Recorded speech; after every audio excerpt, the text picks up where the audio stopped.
Waltakum minkum ummatun yad'una ilal khairi wa ya'muruna bil ma'rufi wa yanhauna 'anil munkar wa ulaika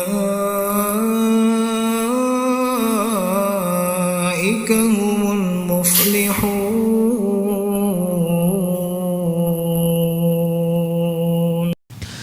Alhamdulillahilladzi nahmaduhu wa nasta'inuhu wa nastaghfiruh wa na'udzu billahi min syururi anfusina wa min sayyiati a'malina may yahdihillahu fala mudhillalah wa may yudlilhu fala hadiyalah.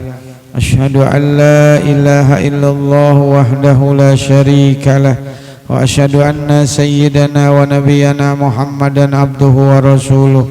Allahumma salli wa sallim wa karrim wa barik ala sayyidina Muhammadin sallallahu alaihi wasallam wa sahbihi ajmain. Amma ba'du, fa inna asdaqal hadisi kitaballahi ta'ala wa khairal hadi hadi sayyidina Muhammadin sallallahu alaihi wasallam wa syarrul umuri muhdatsatuha wa kullu muhdatsatin bid'ah wa kullu bid'atin dhalalah wa kullu dhalalatin finnar. Qala al-musannifu rahimahullahu ta'ala wa nafa'ana bihi wa bi ulumi fid dharaini amin.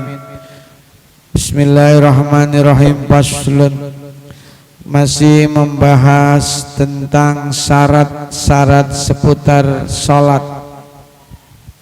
Kita sudah membahas beberapa syarat. Di antaranya yang menjadi syarat melaksanakan sholat itu suci dari kedua hadas kecil maupun hadas besar. Yang kedua, kita sudah membahas tentang suci dari najis pakaian, badan, tempat sholat. Jadi tempat sholat itu maksudnya tempat sekitar kita sholat aja. Kalau yang di sampingnya, di samping mukena ada najis, itu bukan hitungan. Mamanya ada tai cicak, kita sembahyang di depannya ada tai cicak, di sejadah kita. Apakah sejadah kita najis? Enggak. Kita sembahyangnya jangan pas tai cicaknya, geser aja dikit, tuh ya. Jadi lokasi yang namanya suci dari tempat itu yang kita pakai buat sholat. Terus syarat sholat itu harus menutup aurat, ya, menutup aurat. Ini udah kita bahas dulu. Saya cuma ngingetin aja ya Bu, takut lupa. Kalau lupa kan nggak inget ya Bu ya. Iya, perempuan kalau sholat maka dia itu auratnya baik sholat maupun di luar sholat itu sama. Seluruh anggota tubuhnya kecuali muka dan telapak tangan, baik telapak tangan dalam maupun telapak tangan luar. Ma zoharo minha, apa yang terlihat padanya, yaitu muka dan telapak tangan dalam dan luar. Kalau perempuan sholat, kalau kelihatan aurat selain dari muka dan telapak tangan, maka sholatnya nggak sah. Begitu juga ketika dia berhadapan dengan orang yang bukan muhrimnya, ya Bu ya, yang bukan saudaranya, orang lain, maka bersama seluruh badannya kecuali muka dan telapak tangannya. Kecuali ama saudara, ama suami, ama sesama perempuan, maka itu boleh di antara pusat dengan lutut, gitu. Ya boleh pakai celana pendek kalau sama-sama perempuan mah, ya. Terus menutup aurat yang keempat keempat kita udah bahas tentang menghadap kiblat. Nah, ini menghadap kiblat udah. Terus mengetahui waktu sholat gitu. Sholat harus tahu waktunya, tidak sah sholat di luar waktu. Ya, tidak sah sholat di luar waktu. Nah, selanjutnya yang sekarang itu yang ketujuh, wasadisu al ilmu bifardiyatiha. Yang ketujuh syaratnya sholat mengetahui keparduan daripada sholat, ai bikaunis sholatil mafrudati fardon. Nah, artinya keadaannya sholat fardu, mengerti keadaan sholat yang diwajibkan itu sebagai sholat fardon, sholat fardu. Jadi orang sholat harus tahu bahwa dia itu lagi sholat fardu. Tapi kalau dia nggak ngerti sholat fardu sama sholat sunnah, maka sholatnya nggak sah. Bapak sholat apaan Pak? Nggak tahu ini saya ya. Ya obatnya habis berarti ini orang. Ya obatnya habis. Ya berarti kalau dia harus tahu, kalau dia sholat johor, ya berarti sholat johor. Jangan sholat johor, tapi dia niatnya sholat sunnah. Nggak boleh. Ya. Oleh Pak Ustadz, bagaimana kalau sholat saya sholat johor nih, tapi usolinya sholat asar, usoli fardhu asri arba'a raka'atin sakbila kiblati ma'muman lillahi ta'ala, padahal waktunya sholat johor. Sah nggak dia sholatnya? Sah nggak? Sah. Yang salah kan lapatnya doang, ya kan, niatnya kan tetap dia johor, dia cuma salah lafat. Kalau orang salah lapat nggak apa-apa.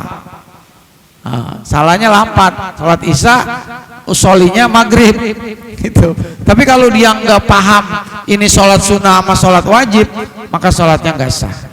Ya. Wa hadza la budda minhu fi haqqil amyi wa ghairihi. Dan ini tidak boleh tidak merupakan hak orang awam dan selainnya, baik orang buta apa, itu aku udah tahu. Kalau nggak tahu nggak sah. Pokoknya tidak boleh tidak, dia harus ngerti. Harus, kalaupun dia orang buta umpamanya, dia harus dikasih tahu, Pak ini waktunya sholat asar. Oh iya, dia harus tahu. Makanya itulah pentingnya kita mengetahui ilmunya sholat.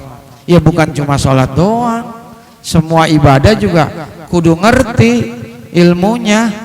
Kalau nggak tahu ilmunya maka ibadahnya sia-sia, nggak diterima.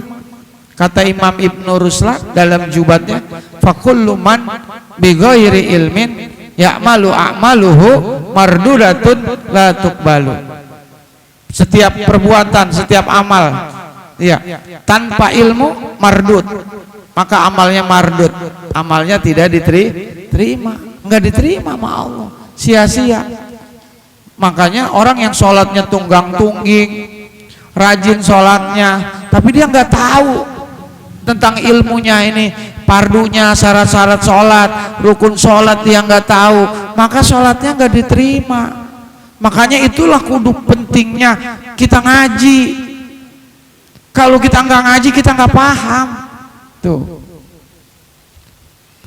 Bertahun-tahun kita sholat, tapi kita nggak paham. Kita nggak ngerti sholat, maka sholatnya sia-sia. Makanya pentingnya itulah, pentingnya kita hadir di majelis taklim, hadir di majelis ilmu agar kita paham. Gitu. Ya. Semua ibadah juga, puasa, zakat, haji juga, semuanya pakai ilmu.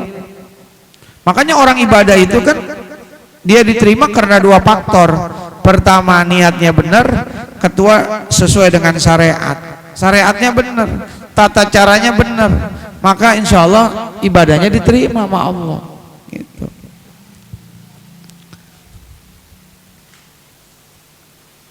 Qala al-Sarqawi, berkata Imam Sarqawi, hadza syartu likulli ibadatin. Ini merupakan syarat dari seluruh ibadah. Kata Imam Sarqawi, orang harus tahu tentang keparduan sholat. harus tahu tentang, paham tentang seluruh syarat-syarat ibadah. Bab ini merupakan syarat seluruh ibadah yang harus diketahui.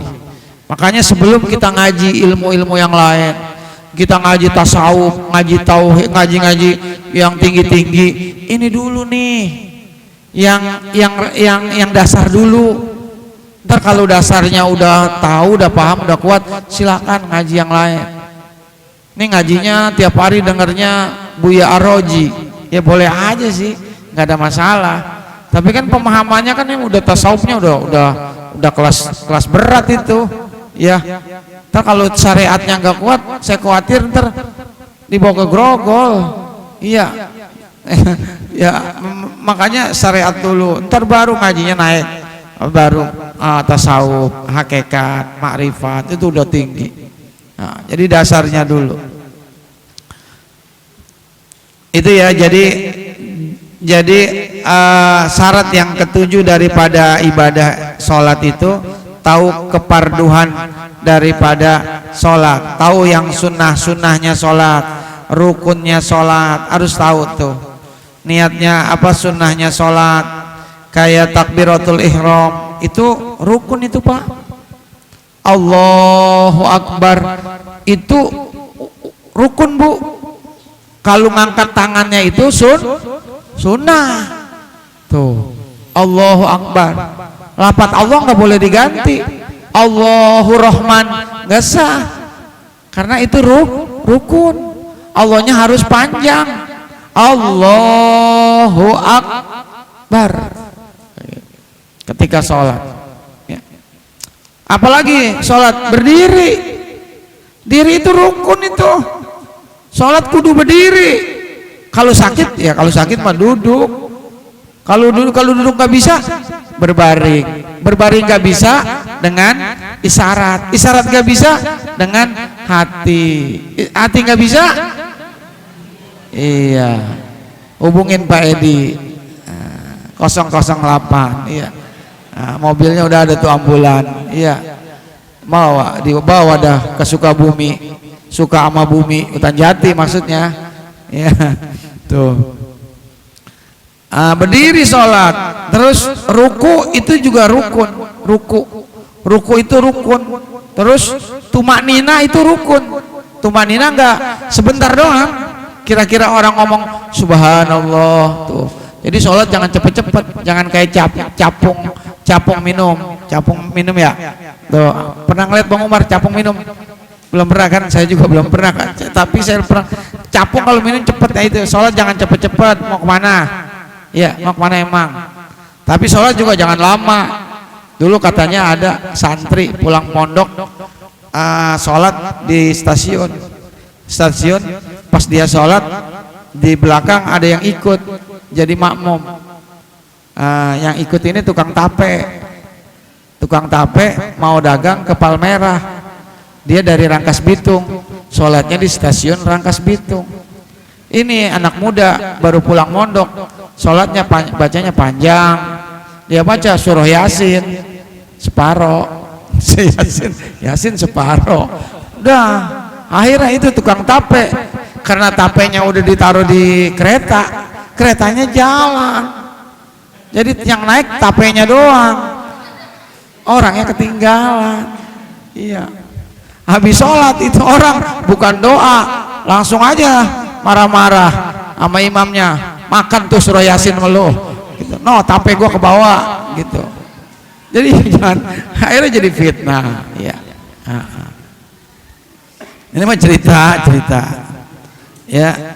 Nah, yang membatalkan, apalagi rukun i'tidal, terus sujud tuh rukun tuh, duduk di antara dua sujud, tasahud akhir, salam pertama tuh rukun, assalamualaikum. Nah itu pertama. Yang kedua sunnah gitu ya, itu kudu ngerti. Ntar kita bahas, ntar satu-satu kita pretelin, kita bahas ya. Terus tahu sunnahnya, tahu rukunnya, supaya apa? Supaya kita ngerti ilmunya gitu. Yang ke-8 wasaminu, yang ke-8 ijtinabul mubtilati, menjauhi dari segala yang membatalkan sholat. Ya, jadi ketika sholat kita harus tahu paham tentang hal-hal yang membatalkan sholat, kayak keluar hadas, lagi sholat keluar hadas, baik hadas kecil hadas besar. Tahu-tahu pas lagi sholat mules mau keluar angin, kalau kita keluarin apa enggak? Boleh dikeluarin, boleh enggak? Ya. Kalau ditahan hukumnya makruh, tahan. Kalau memang udah rakaat keempat, udah terakhir isya nih ya. Kalau rakaat pertama sih kita masih batalin kali ya, cepat wudu. Tapi ini udah rakaat keempat. Rakaat keempat, aduh tanggung nih. Kayaknya mau keluar nih. Tahan. Begini ya, tahan. Gini ya. Ya keluar juga. Enggak apa-apa. Wudu.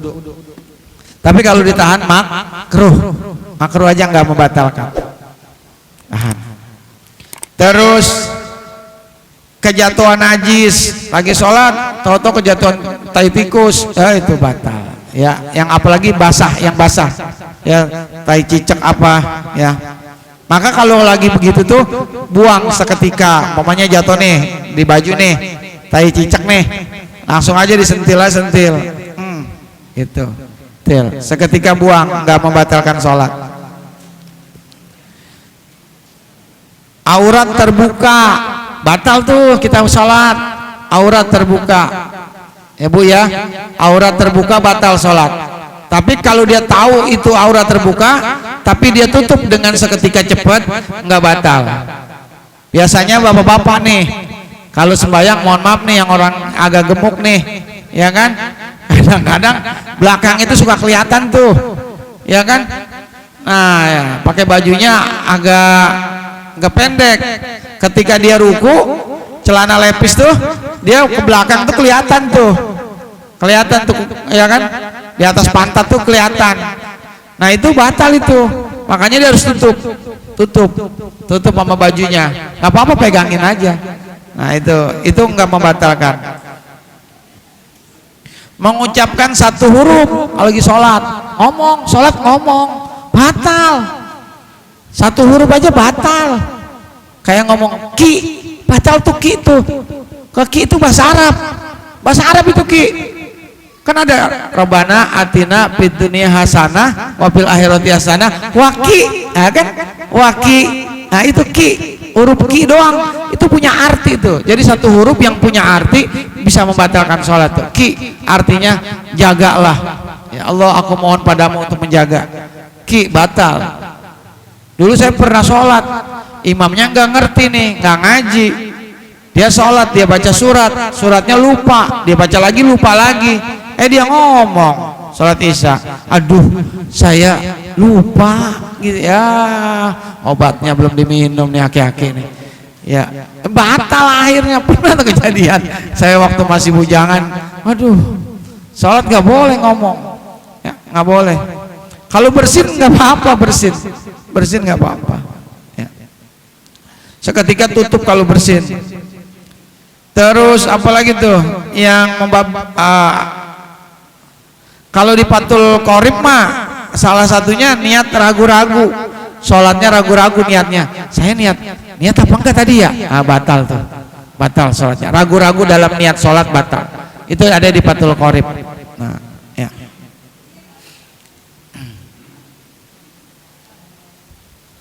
Jadi menjauhi yang membatalkan ibadah sholat itu, keluar hadas, kejatuhan najis, nah ngucapin kata-kata terus ragu dalam niat, terus bergerak 3 kali berturut-turut tuh, bergerak 3 kali, ngegaruk batal nggak sholat kalau ngegaruk?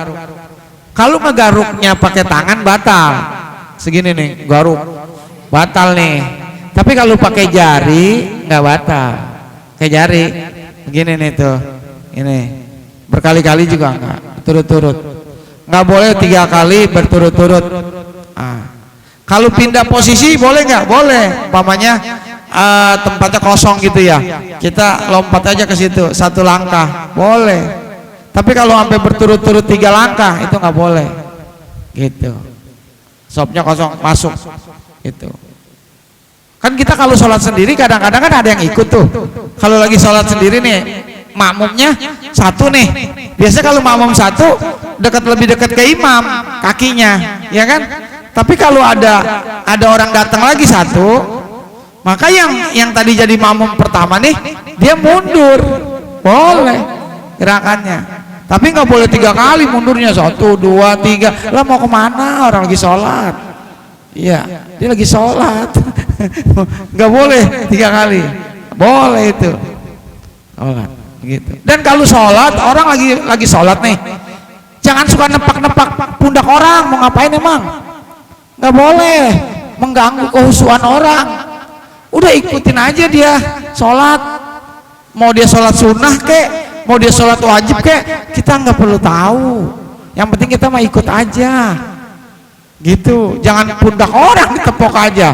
Itu sampai sekarang saya nggak paham itu dalilnya dari mana, itu nggak ada. Udah ikut aja, gitu. Kecuali sholat jenazah nggak boleh, karena beda sholatnya. Kalau dia sholat, kan kita nggak tahu dia sholat sunnah apa sholat wajib. Kita ikut aja, nggak apa-apa.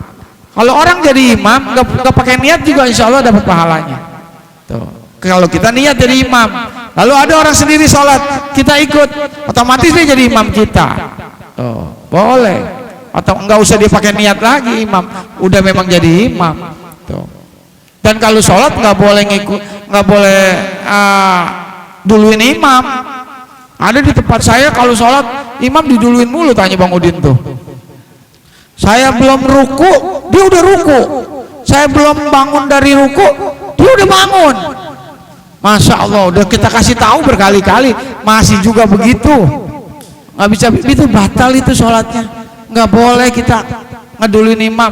Imam dulu baru kita. Pokoknya kalau kita sholat mah ikutin aja apa kata imam. Imam lakuin apa aja lakuin.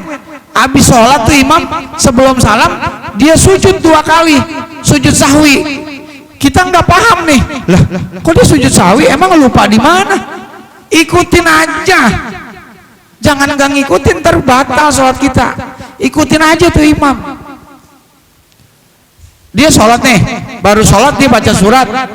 Tiba-tiba habis baca surat dia langsung sujud. Lah, kok dia langsung sujud nggak pakai ruku? Ikutin aja. Dia lagi sujud apa? Sujud sajadah. Dia lagi sujud.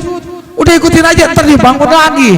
Ikutin aja, ikutin imam. Karena imam itu yang menanggung kita ketika sholat. Imam tuh nanggung. Bahkan kita sholat nih datang, imam udah selesai baca Fatihah, atau bahkan udah ruku, itu imam mau ruku, kita datang tuh. Nah kita langsung ikut ruku, kita tuh dapat tuh 1 rakaat Fatihah kita ditanggung sama imam. Al imamu dominun, kata Nabi. Imam itu penanggung. Tuh. Jadi kita datang nih, imam baru mau ruku nih, masih ada posisi baru mau ruku dia, kita datang langsung Allahu Akbar, langsung ikut sujud ruku, maka kita dapat 1 rakaat. Tapi kalau imam udah bangun dari ruku, kita baru datang, berarti kita harus menambah 1 lagi nanti. Kita nggak dapat 1 rakaat itu, nggak dapat. Tuh, gitu. Ya. Jadi itu adalah yang ke-8 daripada syarat-syarat sholat. Ini yang memang perlu kita pelajari, perlu kita pahami sama-sama. Bapak-bapak, ibu-ibu sekalian, mungkin ini saja ya. Saya kayaknya pertama lagi agak kurang fit. Yang kedua dapat kabar ada yang meninggal, tetangga saya, udah kayak saudara dah. Istri dari Bapak Salimun. Nah, yang ngaji malam Sabtu, iya ntar. Yang ngaji malam Sabtu di rumah saya itu ada Pak Haji Salimun, umurnya 73. Itu sekarang istrinya meninggal, sedang perawatan kemoterapi di Rumah Sakit Darmais. Meninggal. Innalillahi wa inna ilaihi rajiun. Ada yang mau nanya Bapak? Silakan.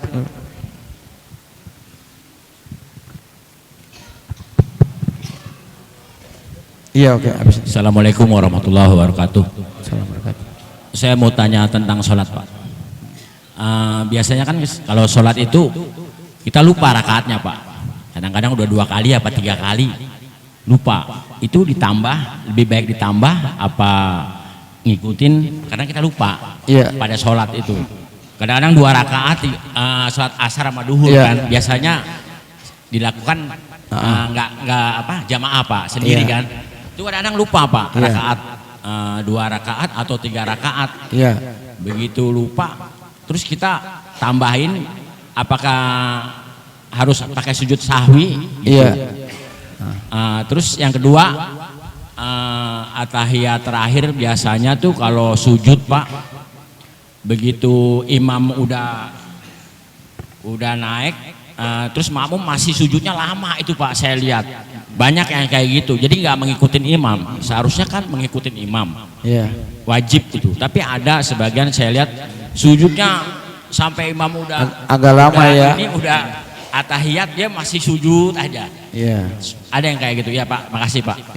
Mohon penjelasan. Yang pertama, kalau kita lupa sholat nih udah 3 rakaat atau 4 rakaat, ragu-ragu. Biasanya yang lupa itu pas rakaat ketiga. Kalau kedua mah jarang. Biasanya ketiga mau keempat. Itu tuh setan tuh ngeganggunya di situ tuh. Ini udah 4 apa 3 ya? Bisa begitu tuh. Kalau 2 mah jarang. Biasanya tuh. Nah, yang ketiga tuh biasanya suka lupa. Nah, berarti kita ngambilnya yang sedikit, Pak Yanto. 3 apa 4 nih? Ambil 3. Berarti tambah lagi 1. Setelah tambah 1, sebelum salam, habis at-tahiyat akhir, sujud sujud sahwi. Subhana malayanamu walayasu. Subhana malayanamu walayasu. 2 kali sujud. 1, habis itu baca lagi. Sujud lagi baru salam. Itu jangan dibatalin sholatnya. Kalau kita ragu jangan dibatalin. Tambah aja 1 rakaat. Gitu. Yang kedua, kalau ada orang sujudnya agak lama, sebab dia itu lagi baca doa. Ada sujud terakhir. Biasanya orang sujud terakhir dia doa, sebab sedekat-dekatnya hamba, kata Nabi, dengan Tuhannya ketika dia lagi sujud, biasanya nambah. Tapi jangan terlalu lama ya. Yang lama dia boleh nambah tuh doa di dalam hati, dia nambah. Tapi doanya nggak boleh pakai bahasa Indonesia, harus bahasa Arab. Itu boleh. Ada di kitab Bulughul Maram. Nah, itu ada di kitab malam Sabtu tuh. Udah pernah ngaji di rumah saya. Bulughul Maram. Itu tapi jangan terlalu lama kalau ngikutin imam mah. Ya, kecuali sholat sendiri atau jadi imam atau jadi makmum, nggak usah lama banget gitu. Pas dia berdiri, lah imamnya udah pada nggak ada, makmumnya nggak, udah pada selesai. Ya, tidur berarti nih anak, sholatnya tidur. Ya, bukannya doa dia tidur, gitu.